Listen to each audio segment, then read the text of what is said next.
Hi, Doug Engler here with Anime-Zing Radio at Connecticon 2017. We are excited because we are able to sit down with Shelby Rabara. Hi.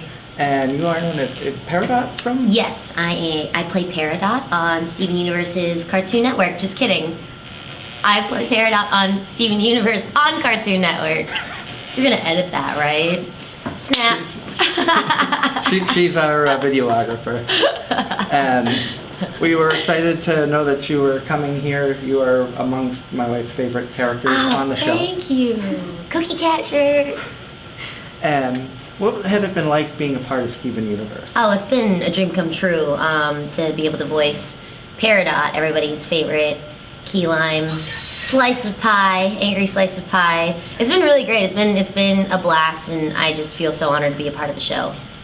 And what got you into voice acting? I've always been interested in it. I do a lot of on-camera work, and voiceovers has just been something that I've always wanted to do. So that's what made me want to get into it. I was like, why not? Give it a try. I know we talked, were able to chat with you a little bit at the press interview earlier, and you mentioned how Lucille Ball has been one of your biggest influences. Oh yeah, mm-hmm. Yeah. And what was it like watching her stuff growing up? Did you ever foresee yourself being on camera, having roles like this? I always loved the arts. I danced from a very young age, so I always loved being on stage. But watching Lucille Ball on I Love Lucy was, I didn't know why I was laughing, and it wasn't until I was older that I understood her setups and punchlines and just why it was funny.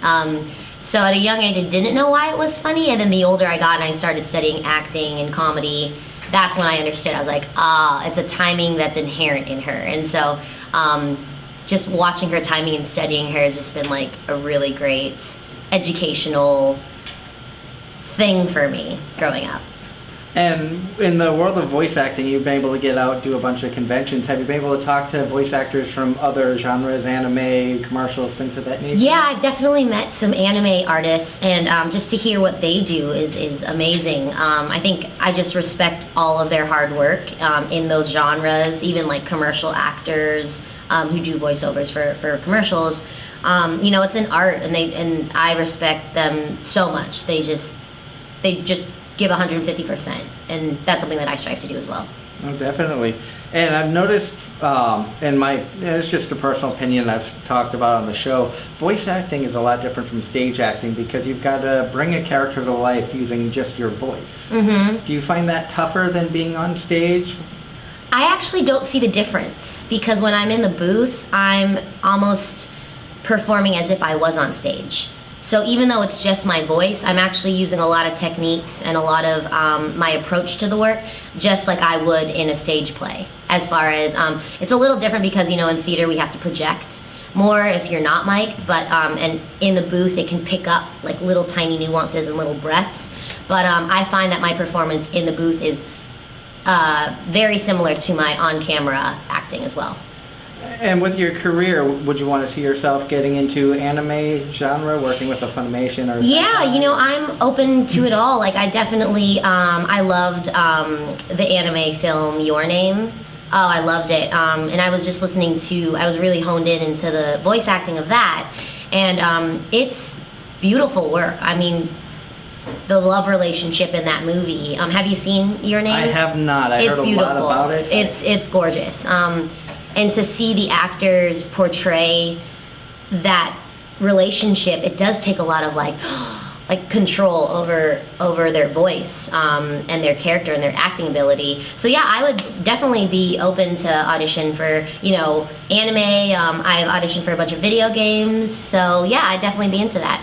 And with being a voice actor, have you ever, and I've asked a lot of voice actors this, it's just one of my quirky questions, you ever wanted to use the voice Peridot at, say, a drive-thru or in everyday life?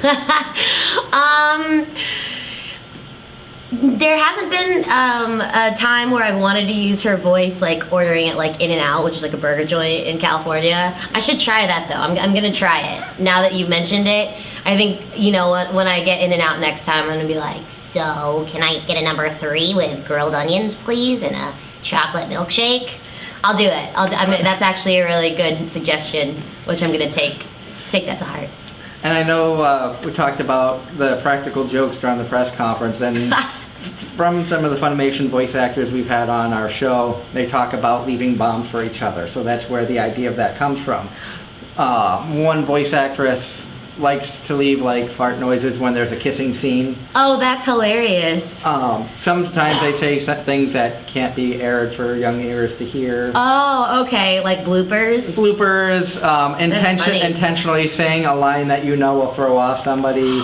Oh, that's hilarious. Like with Michaela, you guys have a good friendship. If you record before her, you could, knowing something that would set her laughing, you could throw something in there. Right. Leave the producer to... Right, or the sound engineer. And just be like, just throw that in for one, get the laughs out, and then... Sometimes our sound engineers, they save clips, like sometimes our stomach rumbles, and so just if like we're, if we're on schedule, they'll play it just to make us start laughing. But I think as far as like practical jokes go, I'm gonna have to think about that, because I don't know, I'm gonna have to really brew something up real funny. And I know some of the ADR directors will do that to the voice actors. Like, I don't remember which voice actor it was, but he belched unexpectedly. And Funimation does a 3 beep, and then you talk where the 4th beep would be. Yeah, They replaced the beep with his belch. Oh my gosh, that's hilarious. I would, was he able to like say his line? I think I saw this on a panel on YouTube, and I think he said it took him about 20 minutes. They actually had to take a break so he could gain his composure enough to I'm record. sure of that. That's hilarious, because ADR is hard. Especially if you're doing, I've done ADR for TV.